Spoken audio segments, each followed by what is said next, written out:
Okay, let's dive right into this explainer. Today, we're exploring a truly transformative guide on how to literally rewrite your reality from the inside out. We're going to break down the exact mechanics of how your thoughts shape your world, taking all those abstract concepts and turning them into practical daily action.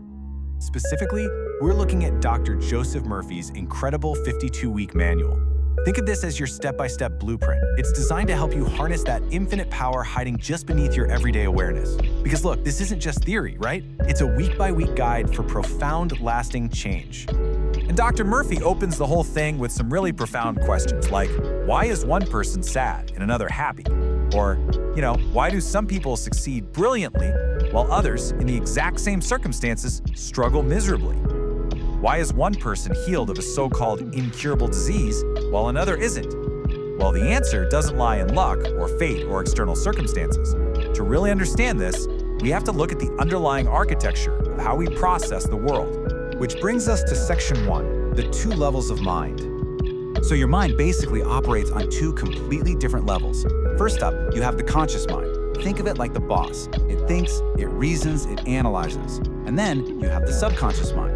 This is your faithful executor. It doesn't argue with you, it just blindly follows the nature of your habitual thoughts. It's the seat of your emotions in your creative mind. The subconscious simply accepts whatever orders the boss gives it, and it executes a plan to make it happen. No questions asked. All right, section 2, the law of belief. So how does the boss actually communicate with the executor? Well, it comes down to this core mechanism. The law of your mind is the law of belief. And what's absolutely vital to note here is that this works independently of any specific religious faith. It's simply the mental receptivity and passionate belief in a thought that makes the subconscious manifest it.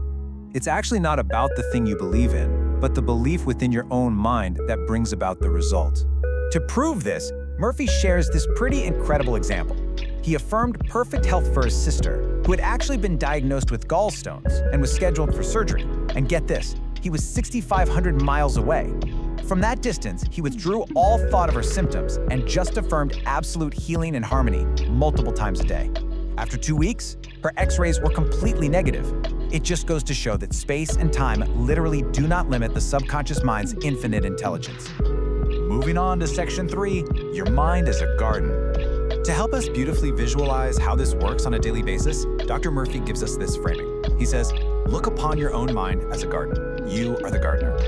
Every single day, you're consciously planting seeds, which are your thoughts, into the highly fertile soil of your subconscious mind. And the rule of nature applies. Whatever you sow, you reap in your physical environment.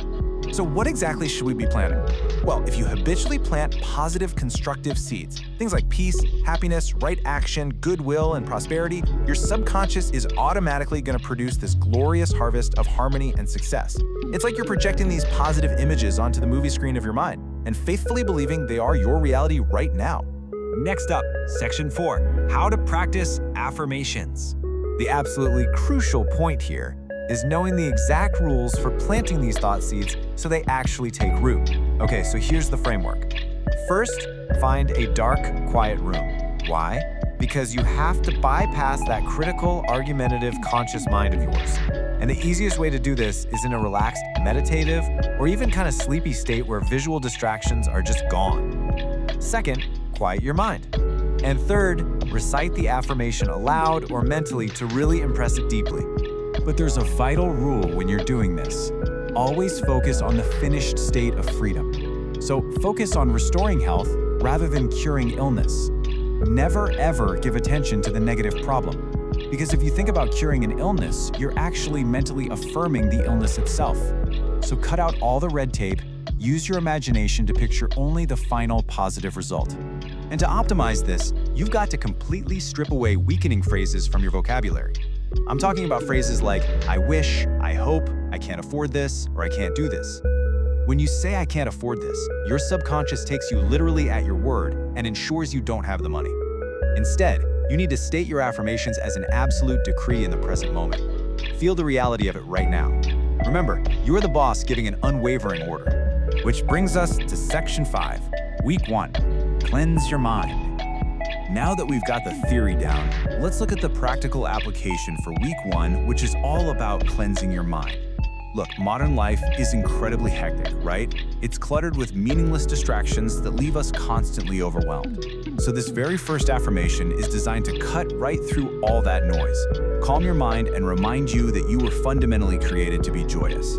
Here's the exact decree for week 1. Divine love fills my soul. Divine right action is mine. Divine harmony governs my life. Murphy instructs us to spend an entire week on this, repeating it several times daily. Because just as seeds need time to sprout, by repeating this specific decree, you actively begin the process of washing away ugly, distorted thought patterns from your mental garden. Which leaves us with a critical reflection for you to take away from this explainer today. Knowing that every habitual thought is currently taking root and shaping your tomorrow. Knowing that your subconscious is blindly accepting the orders your conscious mind gives it. What new reality will you choose to plant today? The garden is yours to cultivate. Make sure you're planting the right seeds.